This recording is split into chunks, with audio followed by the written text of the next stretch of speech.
welcome. If you would, your thoughts as you get ready for this U.S. Open. Yeah, I'm firstly very happy to be back here. It's a great tournament. It's obviously the last Grand Slam we have for this season, so the motivations are very high. So physically, I feel good. I have recovered mostly, not 100% yet, but we are aiming to be there in a couple of days, and so should be all fine for the tournament. And I'm very happy to be back here. Okay, thank you. Raise your hands, please. Big room, one question each, so I can get to as many people as possible. You also have native language. Okay, Ben. Around the break bounces. Jannik, just what's your recovery process been like since, I guess, pulling out of that match in the final in Cincinnati, and how have you just been feeling physically? Nothing. What was the sort of virus you had? It was a virus what some other players had, and just sleeping and recovering. Nothing crazy. Okay, Adam. Jannik, Jim Courier talks about how we've moved from this era of the big three of Roger, Rafa, and Novak to the new two of you and Carlos. I'm wondering kind of what you think of that label, and are you surprised at all that the two of you guys have won the last 7 majors and not let anyone else win?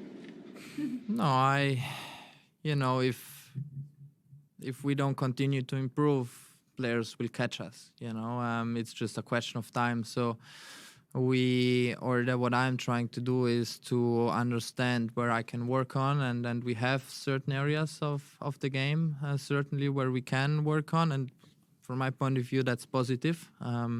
It only makes me a better tennis player in the future, and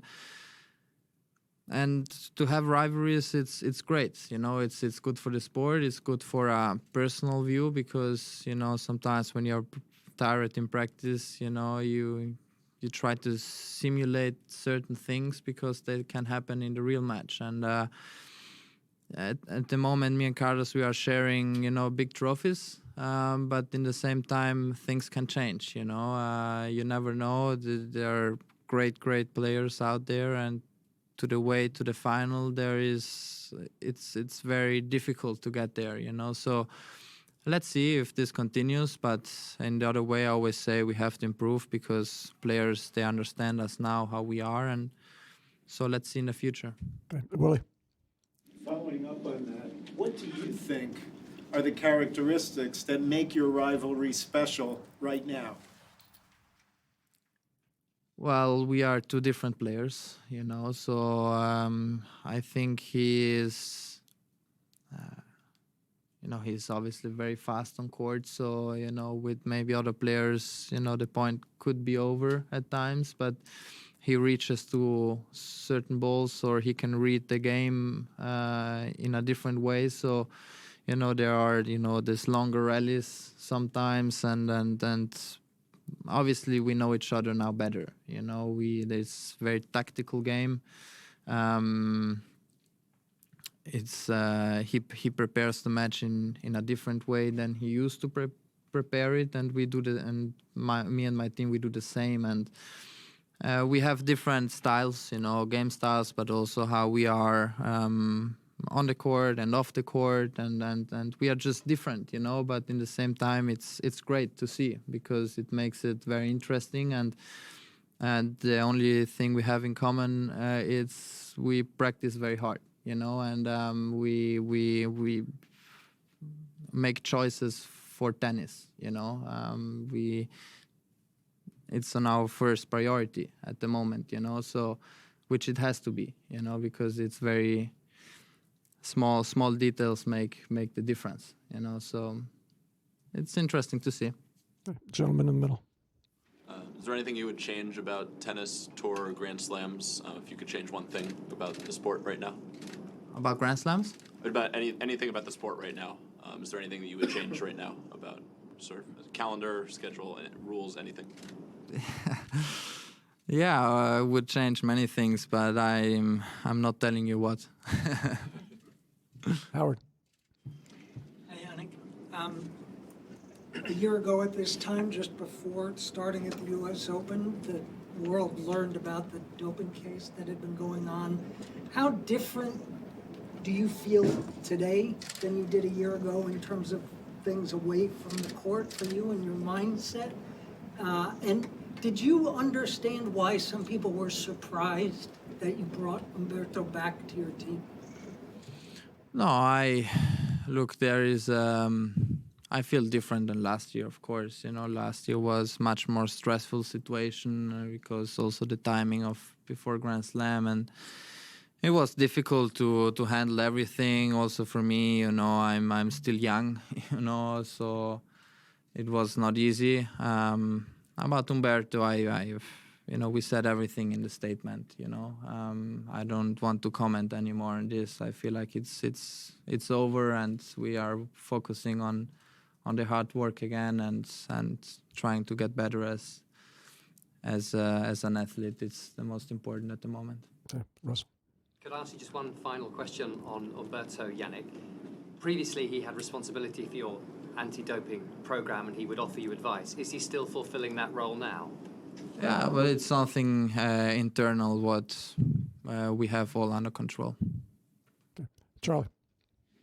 Yeah, can I just ask, this tournament, both on the men's and women's side, has tended to be pretty unpredictable, different winners. It's nearly 20 years since a man retained at the US Open. Just wonder, do you find the US Open more kind of chaotic in terms of atmosphere and that sort of thing? Like, is it different from the other slams in that way? We are heading towards the end of the season, so some players, they are tired. Some players, they are feeling different. Many things can change, and it's also the last big trophy of the year, and things can change. And I feel like here it changes a lot if you play night or if you play day. And there are many small things what this Grand Slam makes it different. For example, also like we are sleeping in the city. It takes 1 hour to come. Small things. But if you don't handle them very well, then it's also very difficult to play the best possible tennis. So let's see. I always say that the future is unpredictable. So. I don't know what's going to happen this time, but of course it's a very, very difficult tournament to play. Last question in English, Richard. Yeah, you said that you've already achieved more than you ever dreamed about in this sport, and I just wonder, what were the original dreams like? How did you picture your career when you thought about it? I remember, what did I say? To my parents, I said.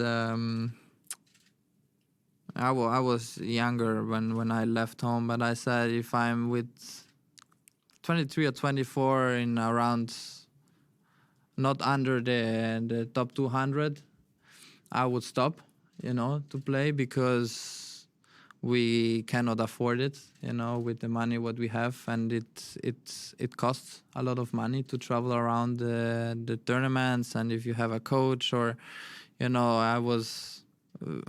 Very lucky when I was already 18 that I started to earn my money, and I felt already safe.